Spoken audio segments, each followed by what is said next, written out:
What is going on, everybody? Welcome to a new YouTube video today. My name is AJTV. In today's video, we're actually gonna take a look at a farmable team. So the other day, I've been testing it out. I need a team that it's easy to obtain, efficient, and it can be something that the newer players are able to farm. Because me, honestly, at this point, I just use a bunch of legendary guardians or a bunch of 5 stars that I've gotten from summoning. Now the game is actually pretty good at summoning because you can get many characters. Come to us is actually extremely generous when it comes to 5 stars. Back in the day in Summoner's War, I don't know if any of you play Summoner's War, but it was extremely hard to get some of the 5 stars. Me personally, it took me almost a year in Summoner's War just to get one. But here, within the first couple of months, I already had two of them. Now, the team that I'm going to show you guys today is actually the team that you're looking at right now, the team that's running. I'm running B9. It cannot do B10 yet. Like, the winning rate on B10, I would say it's about a 50 to 60%. Out of 5 games, this team will win about 3 to 2, depending on how the AI behaves.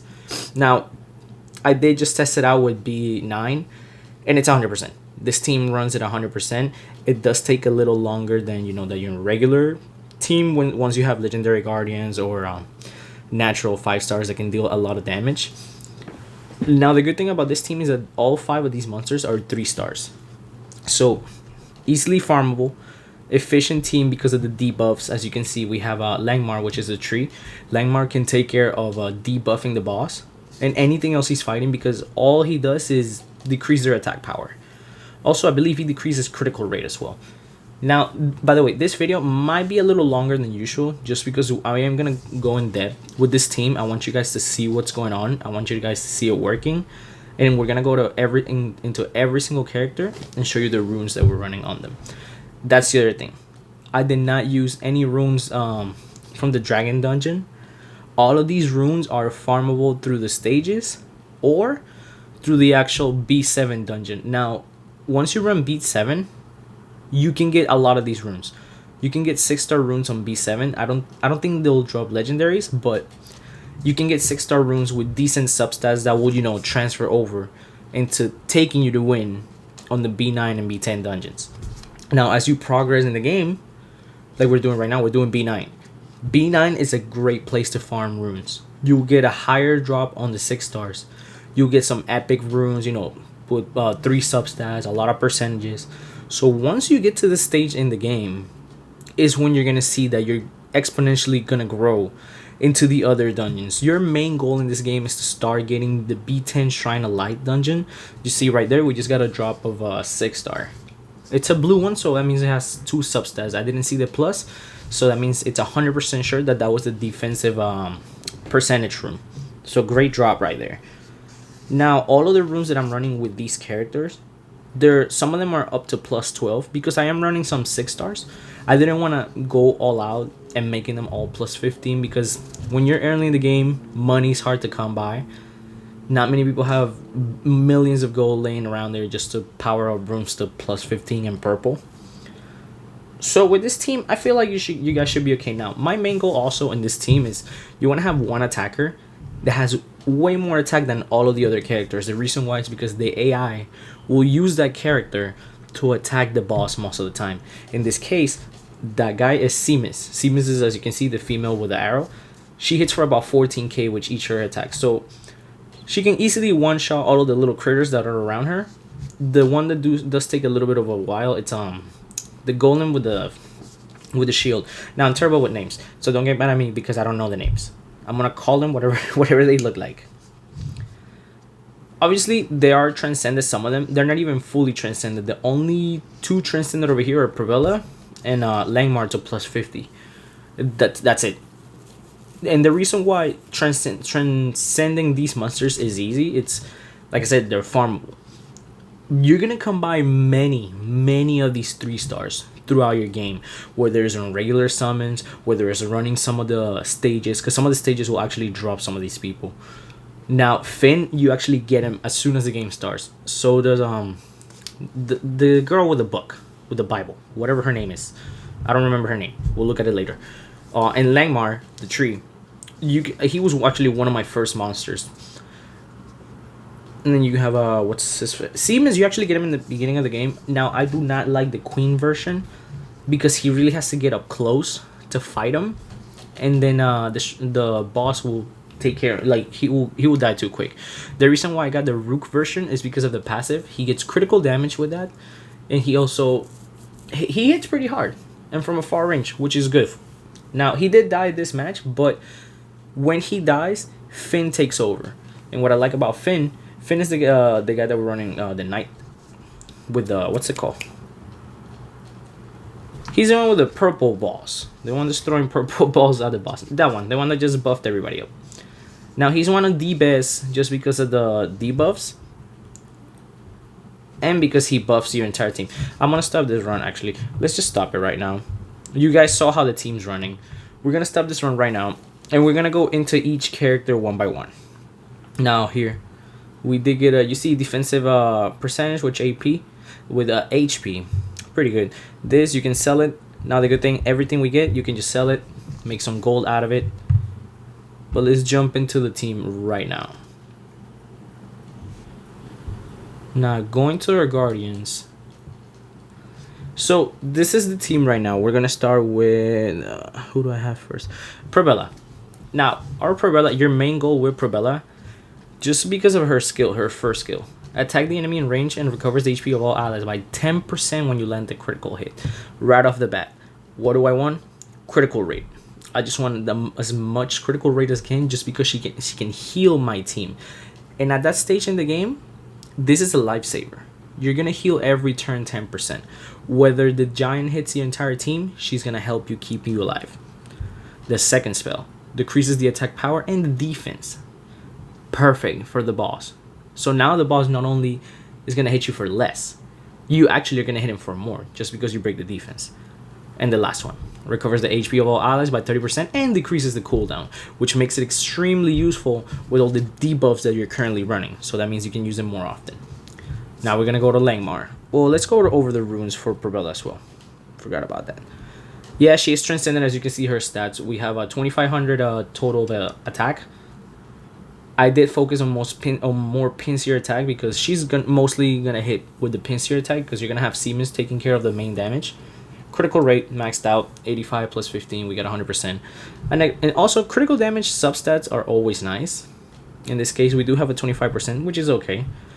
I just focus on the critical rate. That's what I really was focusing on. Jump into equipment, like I told you guys. All of the runes that I'm running are easily farmable either on the Shrine of Light dungeon or the one with the tentacles. Now, because the one that I forgot that name too. Like I said, guys, I'm terrible with name. Like, just correct me on the comments, please. But just don't bash me. I'm a human being. I have bad memory. But with these guys, the critical rate set. Sorry about that. These are the critical rates. So I'm just running critical rate with a bunch of pincer. Obviously, you want attack. Obviously, you can do either attack percentage here or regular. Now here, even if you get attack solid, not percentage wise, that's actually fine because you want the substats to be good. Here, the substats are actually pretty trash. I just went up with it because it has 14% critical rate. Now we do have this one, HP percentage on the armor, also critical rate, pincer attack, and critical damage. I just left it to the reason why I left it at plus 11 is because if you guys farm 5-star runes, when you get them to plus 12, they give you the same amount of power that a plus 10 rune. I know this is plus 11. A plus 10 rune, 6-star will give you 41% HP. A plus 12 5-star rune with percentage will give you 44% as well. So that's the reason I left it like that. Substats, not the greatest in the world, but we got critical rate and critical damage, which is what we need. Same here, defense percentage. These are the stats you want, the main ones. You want the shield to be always defense percentage because you want your team to be alive. If you get a solid defense, just no percentage, it's too weak. Probella's gonna die. Same as here. If you get a regular HP, no percentage, she's gonna be too weak. Here we got pincer attack, but just because we have a good armor and she has good substats, I could get away with a pincer attack here. Obviously, at the early stage of the game is a lot harder to get critical damage maxed out, just because you have to farm, you have to get legendary runes to get a lot of critical rate substat in order to be able to use critical damage. What I recommend 100% of the time, if you're early in the game or you don't have a lot of substats for critical rate, just put a critical rate rune on the collar. The collar is the only one that you can get attack percentage, critical damage percentage, critical rate percentage, and I believe that's it. The other ones are going to be solid, like regular solid attack, defense, and all that stuff. Always here, the most important ones are critical rate and critical damage. I think you can get defense, and don't quote me on that, I'm not too sure. Now that's Perbella. We're going to go with Langmar. Langmar, the main thing I focused here was accuracy. So if we go to his substats, his critical rate is really bad. His critical damage is really bad, but we do have 71% accuracy. Because what I want from him is to be able to land all his debuffs. This is the most important one. Decrease attack power, critical rate with 100% chance. Now, obviously, like I said, they're all 3 stars. Look at the skills. All of them maxed out. Because you can get these monsters easily. Now, one of the main things also right here.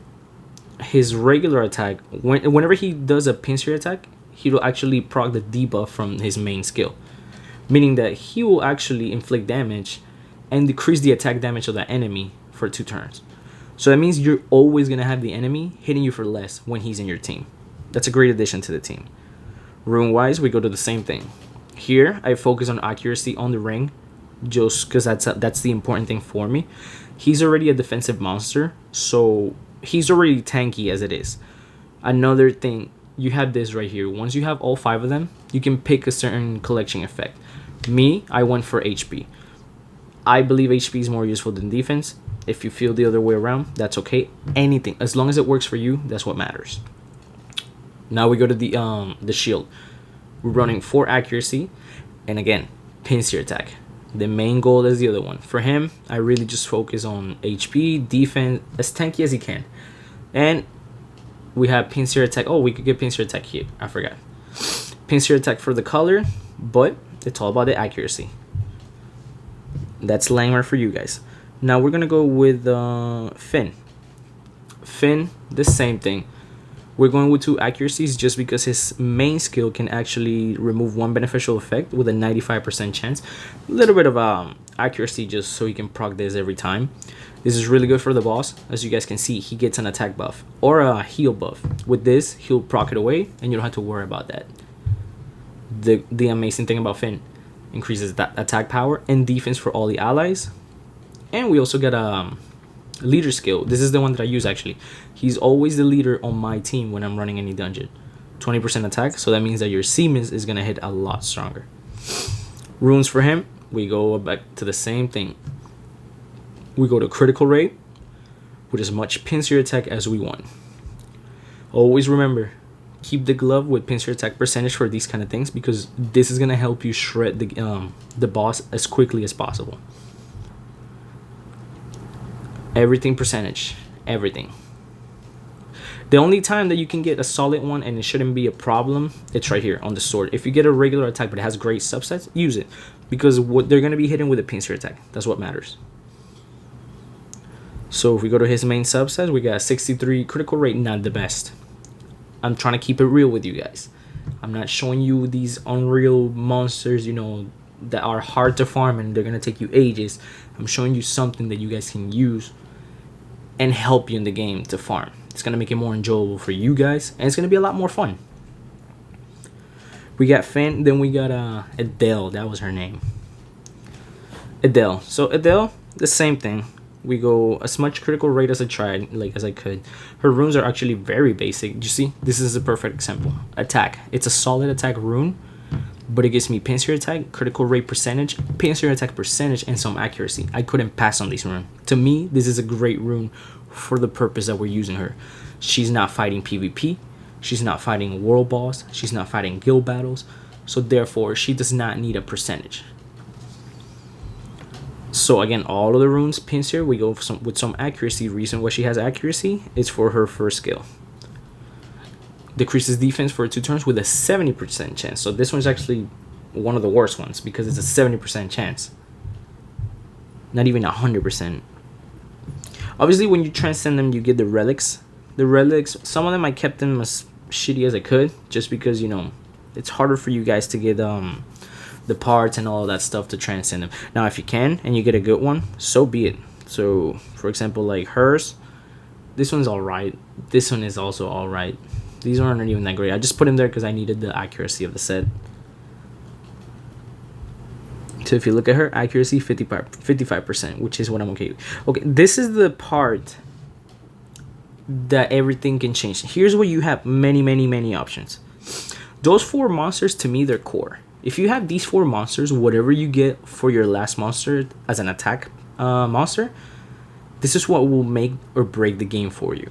Me personally, I'm using her or him, whatever he is. I don't know what he is.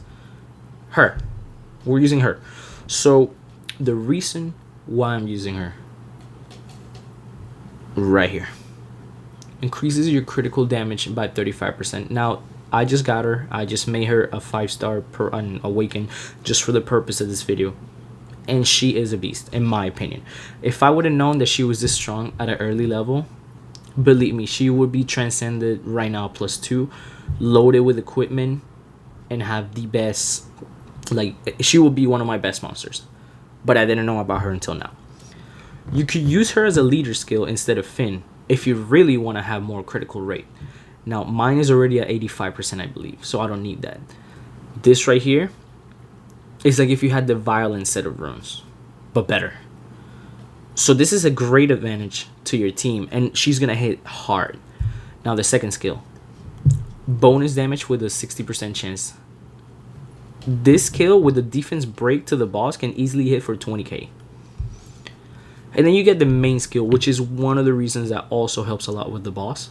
In the Shrine of Light, it's because she can disturb the HP. You got to keep in mind that the Shrine of Light boss does recover HP. And if you don't stop that, he will recover a big chunk of HP every turn. That's going to cost you a lot more to take him down. And as turns go by, he hits harder. Now, if you look right here, we got 100% critical rate. We have 87% critical damage, but that's without counting. That doesn't count her passive. That's another +35 right there. So in reality, she has 72% +50. We're looking at a 122% extra on critical damage. That is really good. Mixed with the fact that she has critical rate at 100%, beautiful. Attack, not the best one. Again, 3,000 attack.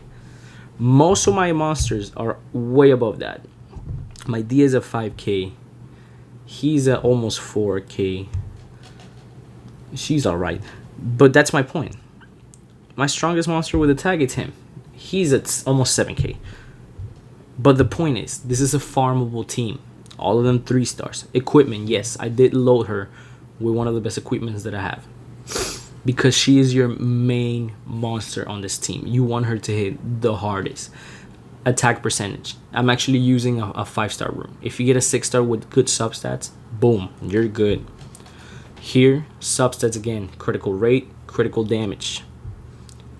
Defense percentage, critical rate, and some HP. I wish it had critical damage. This is actually not a great room.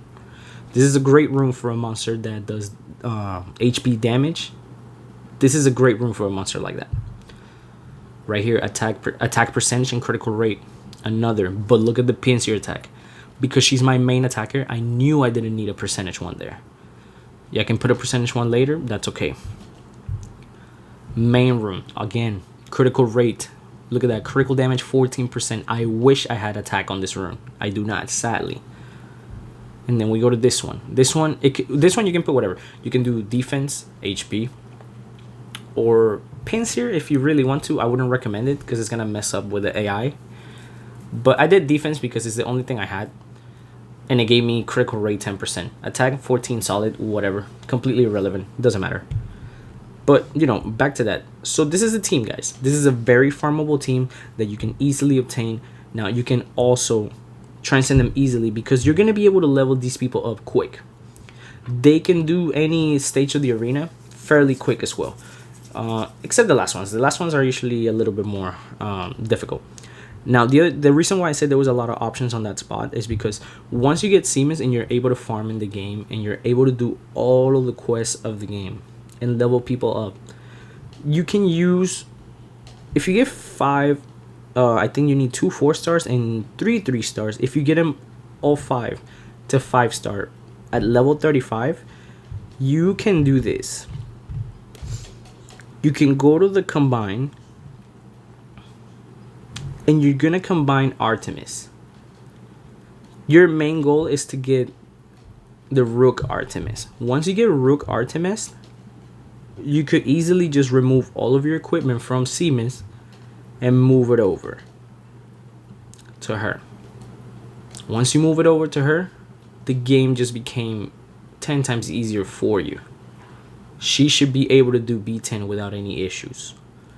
Now, another character that I used to use when I didn't have all these monsters, because I was lucky, but Come To Us gave it to you guys.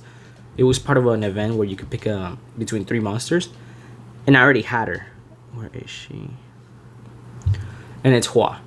The reason why she was extremely useful was because of this: continuous damage, disturb HP recovery, and right here. She revives when she dies, and then she heals everybody in your team every turn by 6%. So this mixed with Probella will keep my team up and running at all times without any issues. Now, that is it, guys. That is the farmable team that I will recommend for all of you guys. If you guys know of any other monsters that can be added to this team that you think they're even better than some of the ones that I showed, let me know, guys. Let me know in the comments. I appreciate every one of you for watching. Have a great day, or not. The choice is up to you.